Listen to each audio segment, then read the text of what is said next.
Hi there, beautiful souls. Welcome back to Tuesday's Talk with Grada. Today I want to discuss the topic of being an empath. It took me many years to discover that there is such a thing as an empath, and then I realized that I've been an empath all my life. And I would say that most humans, even if it doesn't look like it on the surface, most humans are empathic beings. That's how we are created. Some people are more empathic than others. And so the reason why I believe that we are all empathic, naturally speaking, like how we've been created by Source, is because our neurology, our nervous system, have what we call mirror neurons, right? So our body is literally filled with neurons that mirrors everything in our surrounding. And so we literally can't get away with not feeling other people's issues. If you don't feel them, that probably just simply means you've numbed out to it. And that also means we're part of a network, which of course I already realized. We're all connected, of course, to the universe or the multiverse even. We are never disconnected, and this of course is a really good thing. That means you're never really alone. The feeling of aloneness or separation is just an illusion. It's not true. But what it also means is that life can come at us too hard, too fast, too much information, our nervous system gets bombarded. And when you're an empath, that means you are sensitive to other people's energies, and of course you can be an empath to varying degrees, right? But it means that, for instance, you can be happy, energized in the morning, and you walk down the street, or you go into the supermarket. Supermarkets are notorious for draining your energy, and you come out feeling as if you have to go into your bedroom and hide. And this can even be like you go for a walk down the street and you're feeling great, and suddenly 50 meters further on you're feeling all doomy and gloomy because you walked through somebody's energy field and that person might have been severely depressed. And your neurology absorbed it, and then you think this is your own pain. You start to question it. It's hard for empaths to separate out where does other people's pain ends and mine start. The line is all very fuzzy. And of course with empaths, the focus seems to always be, unfortunately, on hooking into other people's trauma and pain, rather than, you don't very often hear stories of people who go into the supermarket or walk down the street, or you're in a group of people and suddenly you feel like amazing. Because usually it doesn't work like that, because we're picking up on other people's low vibration, and it's almost, I don't know why we do it, but it's just how we came into the world. I guess we try to lift other people up, but often it comes at the cost of our own energy. And empaths don't seem to have a turn off button, like it's always on. I remember a time many years ago, before modern technology, and I was on the phone to my mom, who lived in Scottsdale at the time, so this is going back 25 years, and I was living 50 kilometers away in Ringarooma, and my mom had a sore throat, and by the time I hang up, I also had a sore throat. It was exactly the same. So with an empath, distance doesn't even protect you, right? It's like our mirror neurons are overactive. Distance doesn't stop us, and we have to have different mechanisms in place to have a good life, because otherwise you end up spending,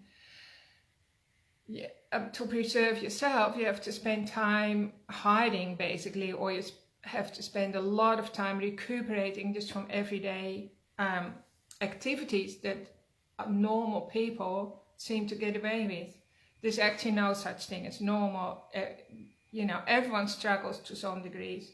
I know I'm way more empathic than Peter, but Peter still feels a lot of things in his body as well. So an empath literally feels other people's emotions, issues and things in his or her body.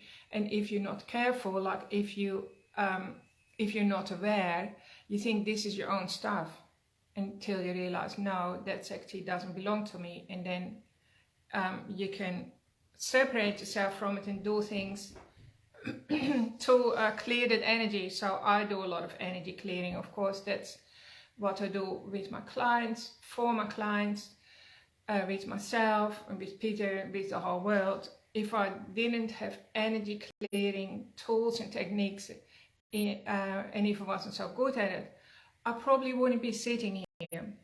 And then the funny thing is, so Peter and I, we have 6 children, and I try to think, are any of my 6 children not empathic? But they are all empaths as well. So this makes it a bit tricky sometimes when we get together as a family, with all their partners and spouses, and children. And there's a big bunch of us, about 26, and there is a lot of love when we all come together. There's, a lot of love and fun, but there's also a lot of pain. It's like everyone's pain is amplified. Like I can see it happening between the children. They bounce back on each other's issues, and it hurts them. I see it and then I feel it in my body, and sometimes that can be exhausting for me because I'm the mom, of course. And I have to, of course, then protect myself. I want to stay present. And so the key point that I want to make today is that if you're watching this, you're an empath as well, because you wouldn't be watching my channel. But like I said before, every human being has mirror neurons. So whether we believe it or not, our body is processing a lot of stuff that we're not aware of, just simply from sharing our time with other humans, or even watching television, seeing things on Facebook or Instagram or online, that can still draw us in as well. That can also go into our body. So we have to be really, really careful. Our body is a truth detector, or you can call it a lie detector. Literally, our body, the cells of our body can't lie. So every cell in your body has its own kind of what I call a mind. So this is called the body mind, right? So every cell will be thinking the same thing, usually, unless you have deep conflict in your body. So our body is basically an empath machine, especially due to our mirror neurons. So energy is a very, very powerful thing, right? So you can protect yourself by doing whatever. Saging your house, doing lots of other things, doing your mind work, bringing in your angels and all sorts of things.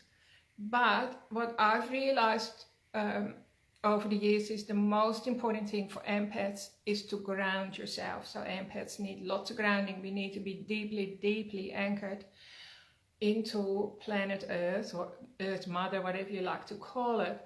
We need to be settled. So like literally, sometimes I feel as if the divine or source has his hand or her hand on my head and is pushing me down, and it's actually in a good feeling. That means like, oh, the divine energy is grounding me. It's giving me a warning to say, ground yourself, because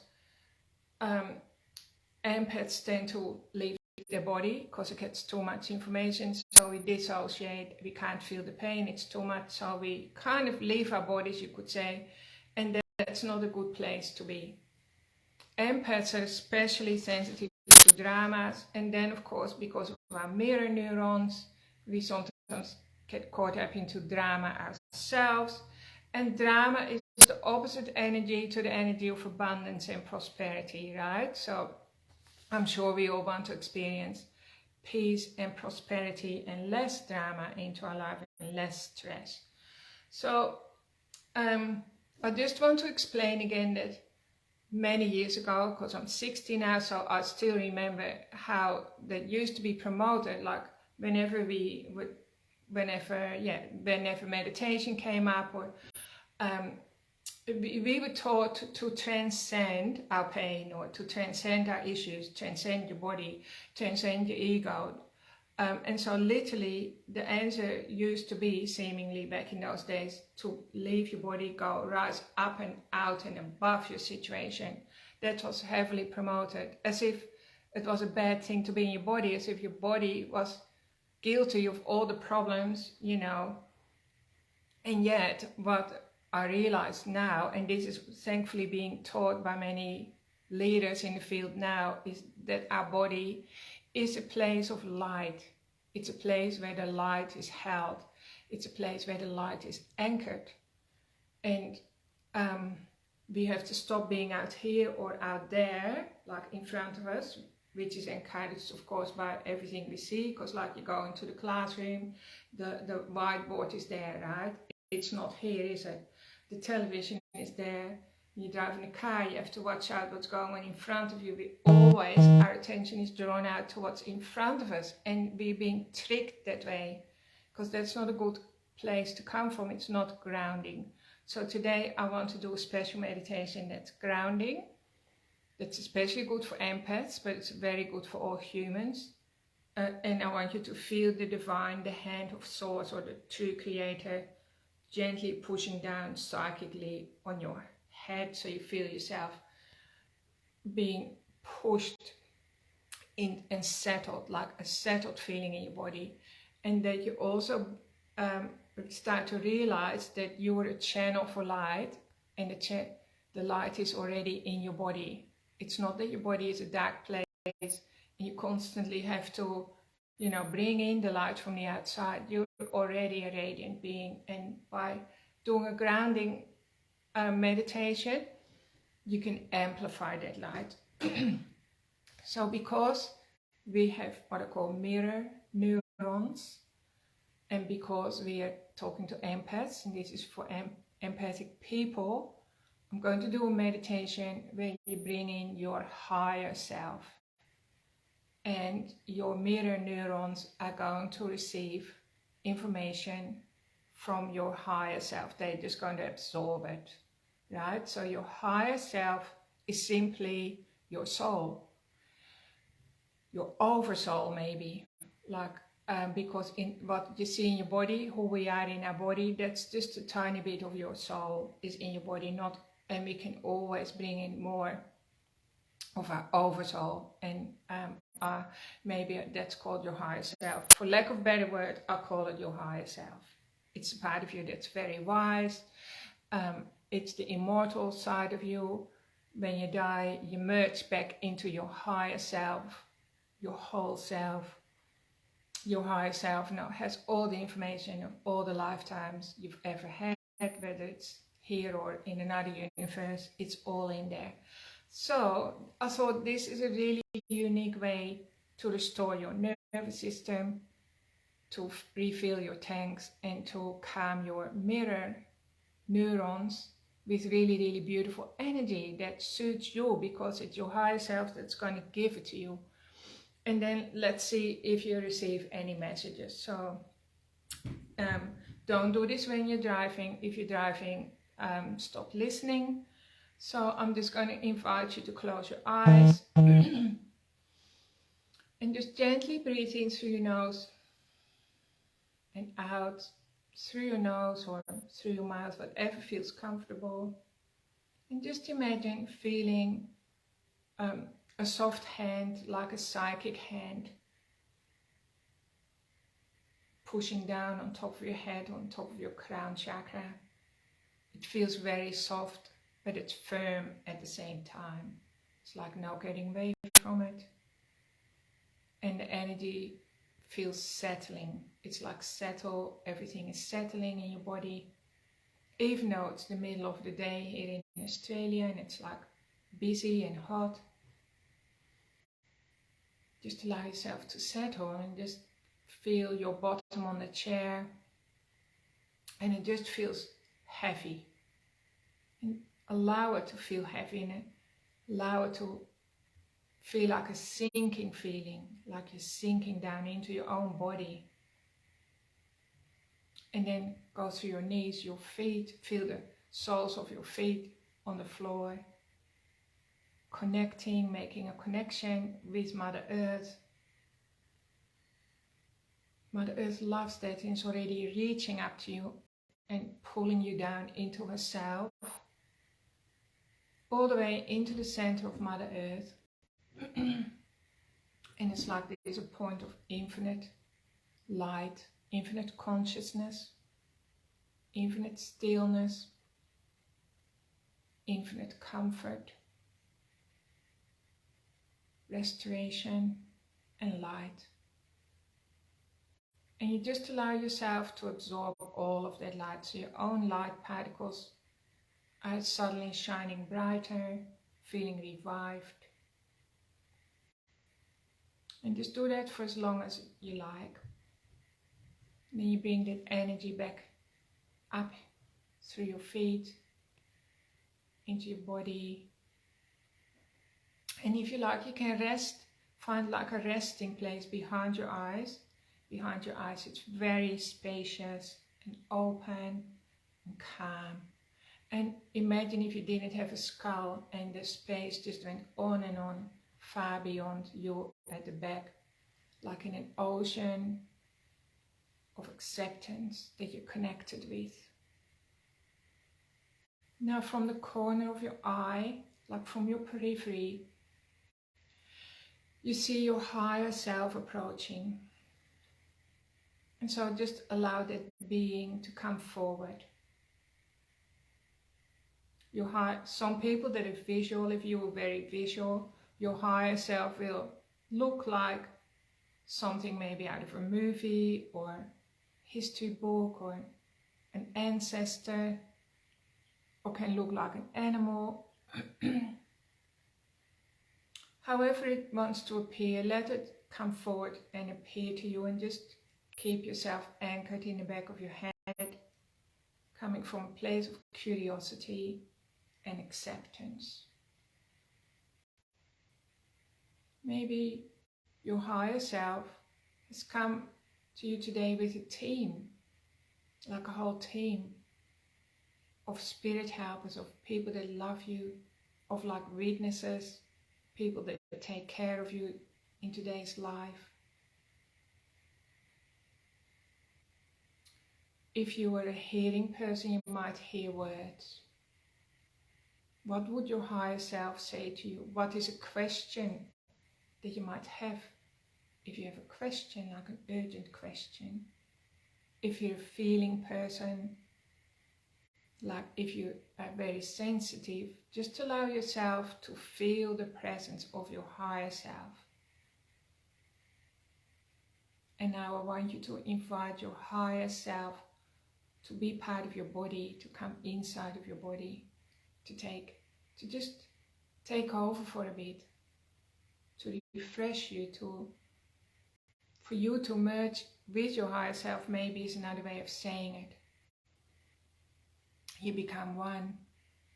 Sometimes it makes you feel small and safe, and knowing that you're part of a much bigger entity. And just let your higher self take over. Let it run the show. Let it heal your body, your mind, your spirit, and allow your neurons and your mirror neurons especially to absorb this information, just how you do every day being an empath. How does that feel to you?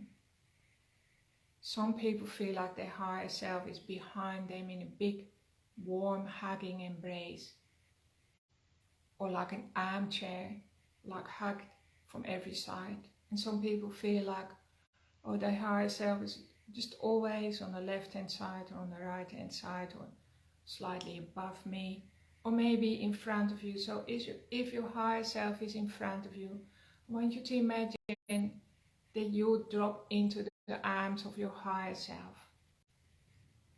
Whichever way it's coming, welcome it into your body. Now, if you have questions for your higher self, like today I could say, ask my higher self, why does it hurt so much to make progress? Why does it hurt so much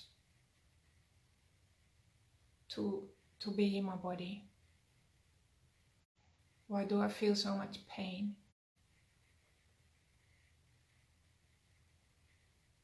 If I'm a being of light, why is there always so much suffering? Why am I always conscious of suffering?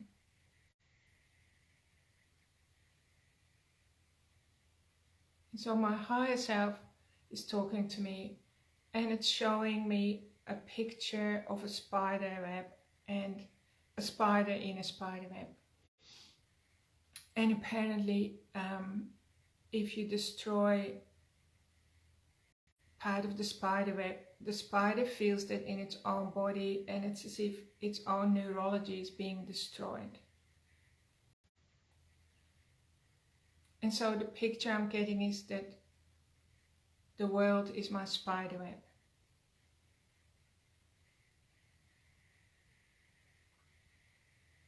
Everything that happens in the world makes it more sticky. So when I want to up-level myself and be more joyful, be a better person, have more light, it's like the whole world has to follow. It's not just me. It's like the matrix. The matrix has to also lighten up. And that's sticky. So it's not just about me, my own body, my own little life. So your higher self, you always know when your higher self is talking, because the voice is very loving and accepting. And it's saying you're doing a good job. Whenever you feel rejection, we love you more. Whenever you feel wounded, we send you compassion. Whenever you feel alone, we send you true love and connection. Whenever you feel ashamed, we send you adoration. We adore you. Whenever you feel downtrodden, your higher self will say, we cherish you. Keep going. Whenever you feel abandoned, your higher self will say, we surround you on all sides. We're here. We just feel us. We're here to uplift you.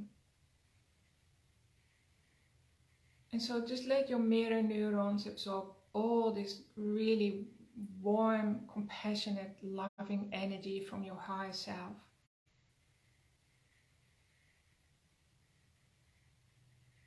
And just know that the universe appreciates you. And if it feels so heavy in your body, your higher self will say, we're here to uplift you, to make it light. We're here to share the load. We're in this together. So feel the warm, beautiful energy of your higher self in your tummy, in the back of your tummy, the back of your chest, the back of your head, your feet. And then you can come back into the room, and you can do this as often as you like. So you open your eyes with soft eyes. And you feel like you've made a journey maybe to a different universe almost. And this is a really good way for empaths to restore their nervous system so it doesn't get frayed to bits, in pieces, right? And allow your mirror neurons to literally absorb the best energy that's available in the whole universe to reboot your nervous system, to bring out the best in you, to feel settled, not to get hooked into people's dramas. So I hope you feel a bit more refreshed now, and it would be a really good thing to listen to this video again, or the practice part of the video, with a little journal, because well, once you come out of the meditation, and you can pause it as well, take as long as you like, and allow your higher self to share more beautiful things with you, right? And then you can write it down in a journal.